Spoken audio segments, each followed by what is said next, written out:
parler de paix entre bandits et les groupes armés rebelles au Soudan. Ils sont prévus pour fin janvier.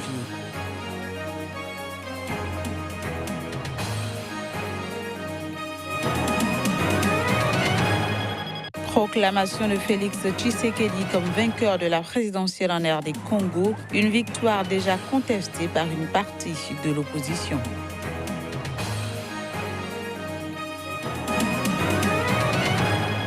Puis à Toulouse, en France, l'incendie d'un immeuble a fait 20 blessés. 2 d'entre eux ont été hospitalisés en urgence absolue.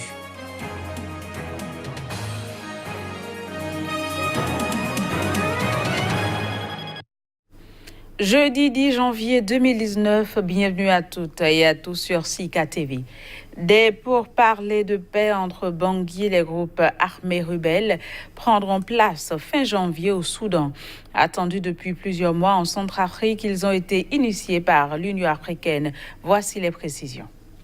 Le président Touadéra a annoncé la date de la tenue de dialogue direct entre gouvernement et groupes armés au Soudan. Les assises se dérouleront sous l'égide de l'Union africaine. C'est pour parler de paix entre Bangui et les groupes armés rebelles, attendus depuis plusieurs mois en Centrafrique, prendront place le 24 janvier à Khartoum à l'initiative de l'Union africaine. De hauts responsables de l'ONU, de l'Union africaine, de la Communauté économique des États centrales et de la sous-région avaient entamé ce mardi une visite à Bangui pour relancer les pourparlers de paix menés par l'Union africaine.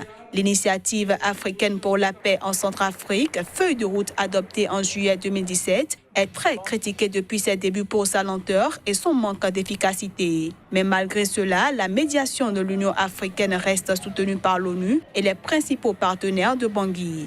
En 2018, un panel de facilitateurs de l'Union africaine a rencontré tous les groupes armés opérant sur le territoire centrafricain, recueillant et compilant leurs revendications pour déposer les armes. De nombreuses tentatives de médiation ont eu lieu en Centrafrique depuis le début de la crise en 2012 et 7 accords de paix ont été signés sans qu'aucun ne parvienne à un retour au calme. La Centrafrique, rappelons-le, est ravagée par des combats incessants entre des groupes armés qui combattent pour le contrôle des territoires et leurs ressources.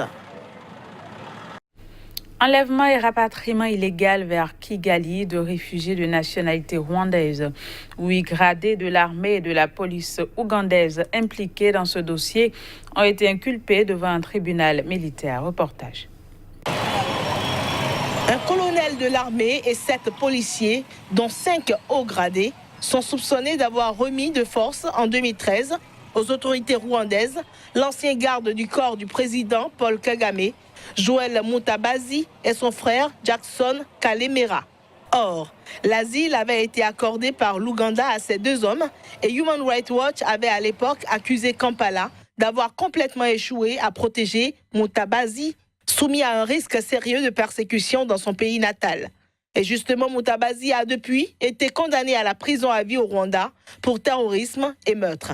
Son frère Kalemera a disparu après l'abandon des charges pesant sur lui en 2015. Les dissidents rwandais en exil affirment qu'il a été tué par les services de sécurité. Les 8 individus inculpés ont comparu devant une cour martiale et ont été inculpés pour avoir enlevé et rapatrié des demandeurs d'asile rwandais depuis l'Ouganda sans autorisation. D'après le procureur militaire ougandais, ils avaient été arrêtés en juin 2018 et la comparution a eu lieu mardi. Cette action judiciaire est une nouvelle preuve que les relations entre Kampala et Kigali sont actuellement des plus froides. Plusieurs ONG de défense des droits de l'homme ont exigé la remise en liberté d'un journaliste mozambicain. Il a été arrêté la semaine dernière dans la province du Cabo Delgado, en proie depuis 1 an à une violente insurrection islamiste. Il est détenu depuis dans une prison militaire sans contact avec l'extérieur, selon les organisations. Selon le comité de protection des journalistes et Amnesty International, Ahmad Aboubakar, qui travaille pour une radio de la région, a été interpellé le 5 janvier par la police. En République démocratique du Congo, l'opposant Félix Tshisekedi a été proclamé ce mercredi vainqueur de la présidentielle. Mais sa victoire a été aussitôt contestée par une partie de l'opposition et mise en doute par la France. Voici les détails. L'opposant congolais Félix Tshisekedi de l'UDPS vient de remporter l'élection présidentielle en République démocratique du Congo. Selon les résultats provisoires donnés par la CENI ce mercredi, il s'impose avec 38,57% des voix devant l'autre opposant Martin Fayoulou et le candidat du parti au pouvoir, Emmanuel Ramazani Shadari. Dans sa première prise de parole, Félix Tshisekedi a rendu hommage à Joseph Kabila. Aujourd'hui, nous ne devons plus le considérer comme un adversaire, mais plutôt comme un partenaire de l'alternance démocratique dans notre pays. Je suis heureux pour vous, peuple congolais. Ce processus, tout le monde pensait qu'il allait déboucher sur les affrontements et les violences à l'effusion de sang, a déclaré Félix Tshisekedi. Ces derniers jours, l'opposition et les observateurs de l'Église catholique avaient appelé la mission électorale à ne pas trahir la vérité des urnes, sans être plus explicite.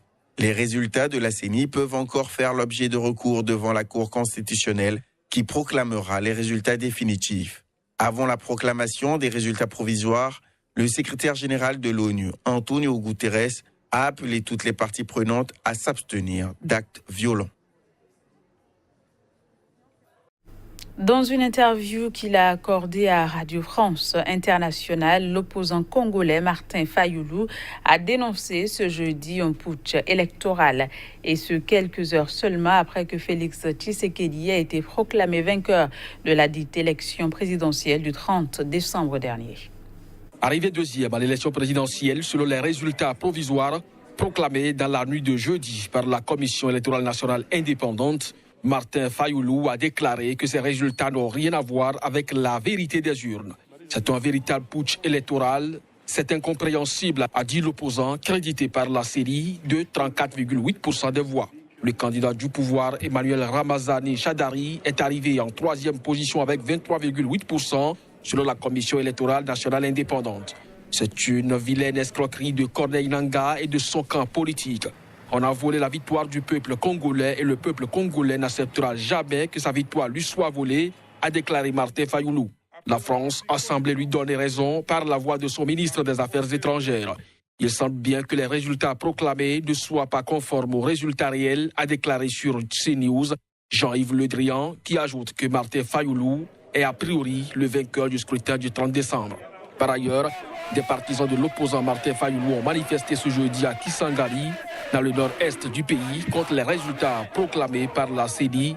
La police a tiré des gaz lacrymogènes et procédé à des tirs de sommation pour disperser des attroupements dans 3 des 5 communes de Kisangani.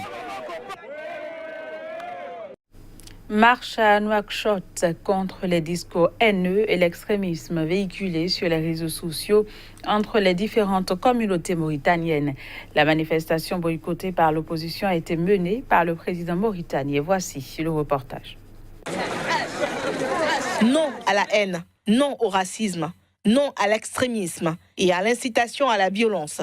C'est la substance du message véhiculé par les manifestants lors de cette marche en Mauritanie. Initiative à l'appel du chef de l'État, la manifestation a porté sur une dizaine de kilomètres dans le centre de la capitale, Nouakchott. Le président Ould Abdelaziz, qui manifestait pour la première fois depuis son arrivée au pouvoir en 2008, était à la tête du cortège en présence des membres du gouvernement. Cette marche répond à de virulentes polémiques qui agitent les réseaux sociaux dans le pays entre activistes des communautés arabo-berbères et aratines. L'opposition conviée à la manifestation l'a boycottée, estimant que cette marche ne saurait constituer une solution aux maux la justifiant. Elle a plutôt appelé à un dialogue national pour en débattre et dégager des solutions pérennes. En refusant de créer un véritable débat avec l'ensemble des acteurs sur des questions aussi sensibles, en refusant de traiter les vrais problèmes d'injustice, de marginalisation, d'exclusion, de chauvinisme, de tout ce que vous voulez. Ce sont des pratiques dont lui il assume le pouvoir, l'entière responsabilité. Donc non, je ne pense pas que les partis d'opposition, aujourd'hui, puissent, s'ils veulent être crédibles, participer à une telle machination. Pour cette marche, la journée de mercredi a été décrétée chômée et payée. En France, l'intervention des pompiers se poursuit à Toulouse où un immeuble d'habitation a pris feu dans la nuit de mercredi à jeudi. L'incendie a fait 20 blessés, dont 2 hospitalisés en urgence absolue. Voici le point. L'immeuble d'habitation qui a pris feu dans la nuit de mercredi à jeudi à Toulouse était viable et pas insalubre. C'est ce qu'a déclaré la préfecture. Selon un bilan révisé à la hausse par les pompiers, le feu qui a pris à 2h40 dans cet immeuble d'habitation du quartier de la gare de Matabio, dans le centre-ville, a blessé 20 résidents, dont 2 hospitalisés en urgence absolue. 2 sapeurs-pompiers ont aussi été blessés durant l'intervention qui a mobilisé 117 pompiers et se poursuivait dans la matinée pour éteindre les derniers foyers. Selon les explications du chef des opérations, le lieutenant-colonel Sylvain Gergaud, d'origine inconnue jusque-là, le feu s'est propagé très vite dans la cage d'escalier avec une grande violence, provoquant l'effondrement partiel du bâtiment de 4 étages. Fin du mandat d'une mission anticorruption des Nations Unies au Guatemala. La plus haute juridiction du pays a suspendu ce mercredi cette décision unilatérale du président Jimmy Morales. La Cour constitutionnelle a fait suite au dépôt de plusieurs recours contre la décision prise par le chef de l'État de se débarrasser de la Commission internationale contre l'impunité au Guatemala, rattachée à l'ONU. En effet, la dite commission s'intéresse de près au compte de la campagne électorale de 2015 du chef de l'État. Dans sa décision, la Cour constitutionnelle exhorte les autorités à faire en sorte que tout soit fait pour faciliter le travail à la mission onusienne. Le gouvernement guatémaltèque a mis fin lundi de manière unilatérale à la mission anticorruption, soulevant une vague de critiques internationales et de protestations au Guatemala. La fin de la mission était initialement prévue le 3 septembre 2019. Les tensions entre le président Morales et la mission onusienne remontent à 2016, lorsque son frère et son fils ont été accusés de fraude fiscale et de blanchiment d'argent. Elles sont montées d'un cran à l'été 2017, quand la commission et le bureau du procureur ont demandé la levée de l'immunité présidentielle pour enquêter sur les soupçons de financement électoral illicite pendant la campagne de 2015. Le 18 décembre, le Guatemala a retiré l'immunité à 11 des enquêteurs de la mission et ordonné leur expulsion. Voilà, ce sera tout pour cette édition. Merci de l'avoir suivi. Au revoir et à très bientôt.